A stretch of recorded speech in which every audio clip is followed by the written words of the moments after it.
So far tonight, you've heard some of the voices of our students. You've heard what they've learned here, what Torah means to them, and what they've learned here and how they're using it in their lives. And I think that what the Torah teaches is that if you learn the lessons of the Torah and you feel good about what you're doing as a Jew, then you can find your own courage. And you can find your own courage inside to do what you want in the world, as you heard from some of our students. You'll have courage. You'll be doing it in a moral way, and this is what we call moral courage. And it makes whatever you do seem to work. If you think about what happened in the Torah that we're reading now, as we begin the book of Exodus now in the Parsha of Vayera, Moses represents God and he comes to Pharaoh. Pharaoh represents Pharaoh. He thinks of himself as a god. But Moses is the Eved Hashem, the servant representing a real God. And they have a battle. They have a face-off. And Moses comes and he performs a miracle. He turns his rod into a snake. And then Pharaoh says, "That's not that great. I have magicians, the Khartoumim, and I'm going to invite them to come and do the same thing." And so the magicians come out, and Pharaoh's in the background saying, "I hope this is going to work." And they throw down the snake, and it worked. They throw down the rod, it becomes a snake, and he says, "Whew, I didn't know if that was going to work, but that was great." Moses knows what he does is going to work because he doesn't have to do it himself. He's got God doing it for him. But Pharaoh says, "I don't know if this is going to work because I tell everyone that I'm a god, but I know that I'm really not. So hopefully these magicians will come up with something." And then they come to another miracle and another miracle. And each time Moses does it, and he has no fear. He knows it's going to work.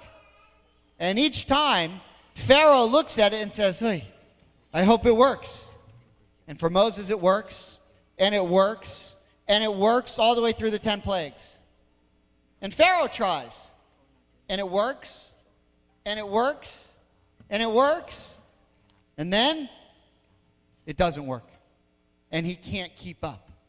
And he's probably glad because he's getting really nervous because he knows he can't compete with Moses. Why is Moses so confident? And why is Pharaoh so nervous or so anxious that these different miracles could happen?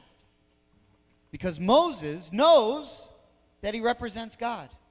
He represents morality. And whether he wins or loses, he knows he's fighting the right fight. But Pharaoh represents what's wrong. Pharaoh represents what's egotistical. Pharaoh represents oppression and hatred and misery. And so because he doesn't have that moral clarity, he's anxious. And he's not sure if what he's doing is right. And what you heard from some of the voices of our students is, "This is where I find my Judaism," or "This is where I find my Judaism." They were all different. But they all know that they're right because they're showing you their moral courage. The moral courage that they have learned here at Beth Am, that they've learned with their families, and that they've learned with their friends. And that's why it's so special to hear each of their voices, particularly on this Shabbat. We have a couple more that we'd like to share with you, so it's a pleasure now to invite forward Andy Shodell and Javier Cohen to share their moral courage, to share their voices with you now.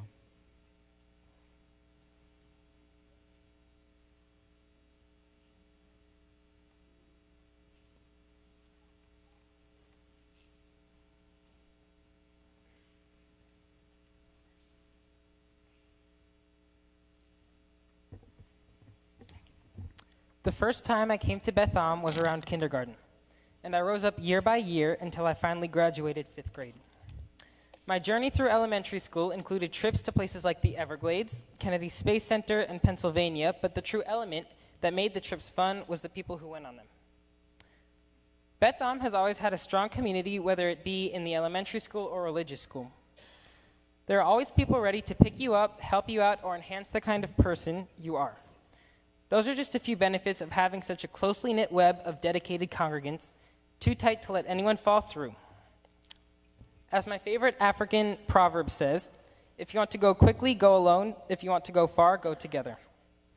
After the Everglades, Kennedy Space Center, and Pennsylvania, I decided nothing could top off elementary school.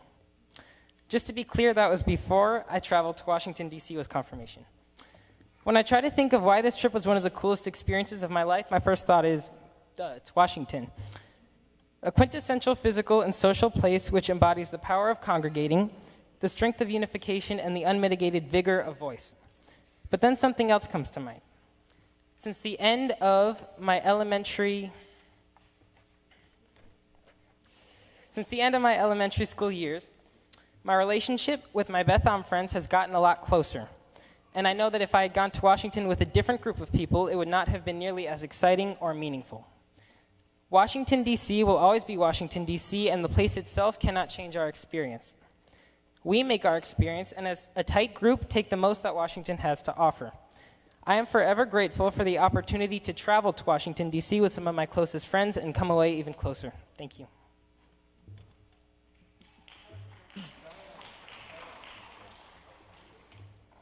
Shabbat Shalom. My name is Javier Cohen, and I'm a senior in high school. Holiness is not the easiest virtue to achieve, and I guess that's what makes it special. Yet holiness is all around us. As a member of the Social Justice Teen Fellowship, I learned that this is in fact true. When we helped to build a school in Guatemala, we found holiness in performing altruistic work. Yet I found holiness somewhere else while there. I had the privilege to interact with some of the local workers assisting us. In fact, I still remember some of their names. There was Romeo, Felix, and Sergio. And in particular, Sergio, what a guy. And each of them had one thing in common. Even through harsh poverty, lack of running water, and barely any means of communication to the outside world, they live happy lives. My parents always taught me that money doesn't buy happiness, but I never really believed them. But after this experience, I'm glad that I was proven wrong. I'm grateful for my experiences in the Social Justice Teen Fellowship that continue to alter my perception of holy work. Thank you.